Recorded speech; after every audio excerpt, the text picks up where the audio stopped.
Grimm's Fairy Tales. The Nose. 3 old soldiers, coming home from the wars, were begging for their bread along the way. The road they were following led them into a deep, gloomy forest where they were forced to spend the night. They decided that one of them had to stay awake at all times to guard against the wild animals and robbers. Each would take a turn on guard while the other 2 slept. As the first soldier on guard sat by the fire, staring into the darkness, a little man in a red jacket suddenly appeared. Who goes there?" the little man said. "Friend or foe?" "Friend," said the soldier. "What kind of friend are you?" asked the little man. "An old and tired soldier," came the reply, "traveling and begging with 2 comrades who are as poor as me. Come sit down by the fire and get warm." The little man thanked him and sat down by the fire. Before it was time for the guard to wake up the next soldier, the little man gave him an old coat. "When you put it on," he said, "you will get whatever you wish for," and then the little man disappeared. The first soldier lay down to sleep while the second soldier sat down by the fire to keep watch. Suddenly the little man in the red jacket appeared again, and the soldier invited him to sit by the fire and get warm.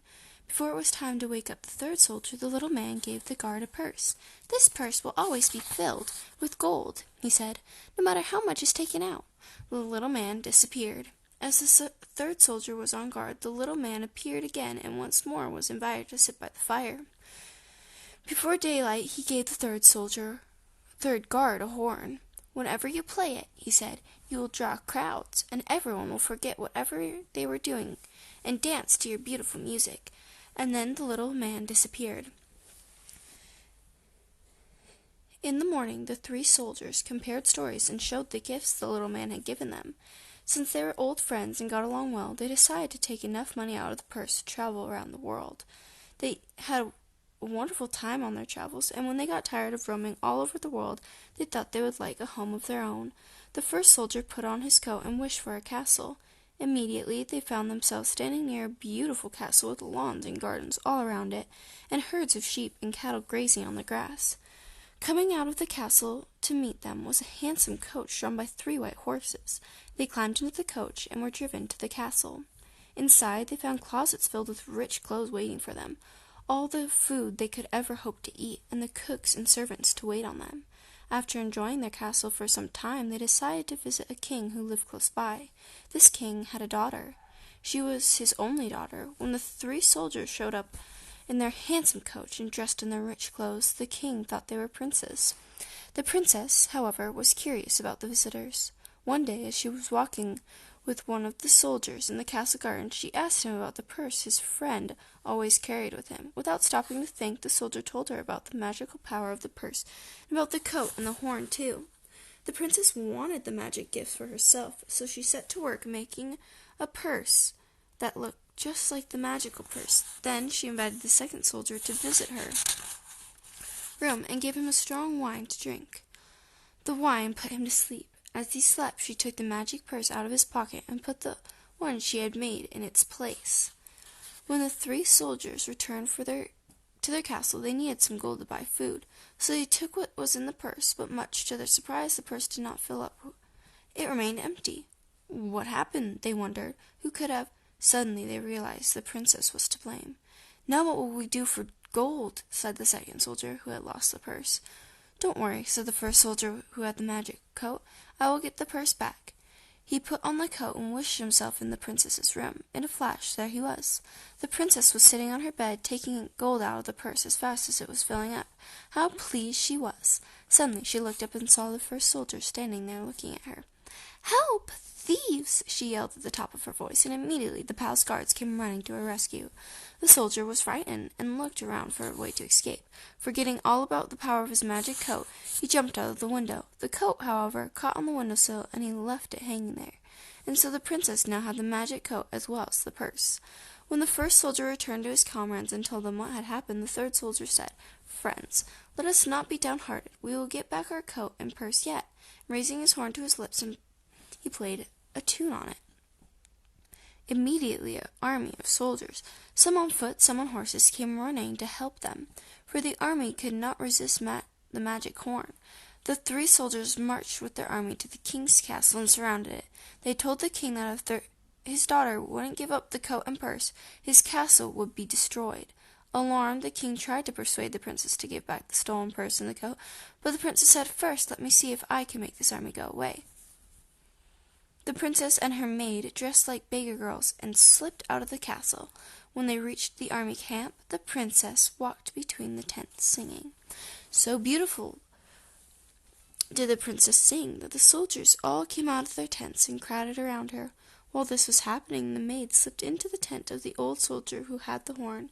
She found the horn where he had left it hanging and took it with her. Without the wonderful horn, the 3 old soldiers could not hold onto their army. The entire army just melted away, and so the soldiers were left as they had begun, penniless and homeless, forced to beg for their bread. "My friends," said the second soldier who had lost the magic purse, "we had better each go his own way, for we will never be able to beg enough bread for the 3 of us." So he went off by himself. The other 2, however, decided to stick together, and they went off in the opposite direction. The second soldier walked until it got dark and laid down to sleep in the same forest where they had met the little man. When he awoke the next morning, he saw above him a tree whose branches were hung with delicious-looking apples. Being very hungry, he reached up, picked one, and ate it. It tasted so good that he picked a second and ate it, and then a third, but as he was eating the 3rd apple, his nose began to feel funny. When he tried to get the apple to his mouth for another bite, something seemed to be in the way. It was his nose. It had grown until it was hanging down over his chin. In no time at all, it was hanging around his knees. Then down on the ground it was growing until it reached out in a line through the forest. The poor soldier was forced to lie down, for he could no longer support the weight of his nose. In the meantime, his 2 comrades were walking through another part of the same forest. One of them tripped over something. "What made you trip?" asked his companion. "It looks like a nose," the other replied, and sure enough, that's what it was. The 2 soldiers traced the enormous nose until they came to their poor friend lying on the ground under the apple tree. They tried to lift him up and carry him, but his nose was too heavy. As the 3 sat under the apple tree wondering what they were to do, along came the little red man in the red jacket. When he saw the size of the soldier's nose, he began to laugh. "Well, my poor friend," he said, "I must see if I can't do something for your nose. Do you see the pear tree growing nearby? Have your friends pluck a pear and feed it to you." The 2 soldiers followed the little man's instructions, and as soon as the second soldier ate the pear, his nose returned to its usual size. "Now listen to me," said the little man. "Take some of these apples and pears along with you. Whoever eats one of the apples will have his nose grow, but a pear will shrink it. You might go to the princess with these apples. She is known to have a taste for fruit." And the little man laughed.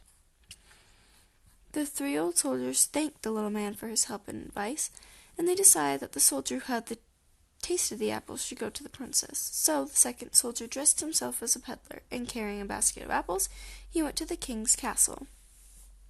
Everyone in the castle thought the apples were the most delicious looking they had ever seen. Everyone wanted to buy them. The peddler, however, said they were meant only for the princess. When the princess heard about the apples, she sent her maid to get them. One look at the delicious-looking apples, the princess could not resist. She ate one at once. It was so delicious that she could not stop. 1 apple led to 2, and 2 led to 3. By the time she was halfway through the 3rd apple, the princess began to feel something strange happening to her nose. In a few minutes, her nose was so long it dragged on the floor, and still it grew. In a little while, it trailed out the window, down the courtyard, and all over the castle gardens. When the king heard about the strange disease, what had befallen his daughter, he sent word throughout the kingdom, offering a reward to anyone who could cure her. The second soldier immediately dressed himself as a doctor and went to the king. "I can cure the princess," he said.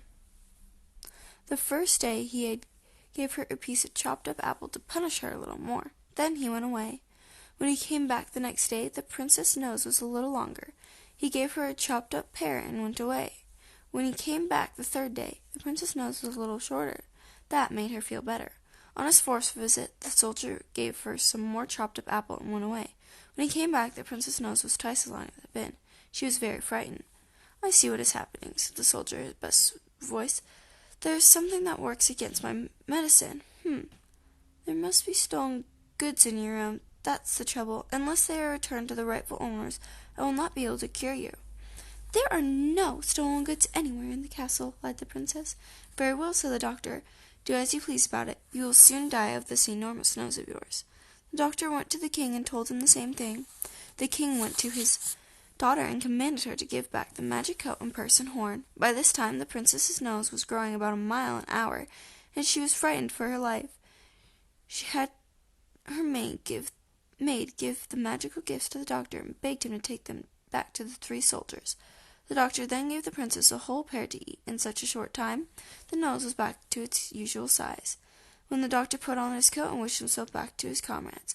From that time on, the 3 old soldiers lived happily in their castle. They were so happy they were hardly ever left it, except to ride in their coach once in a while. When the news spread through the kingdom about the prince's strange disease and even stranger cure, no one would eat apples. Pears, however, became very popular, especially with people who had large noses.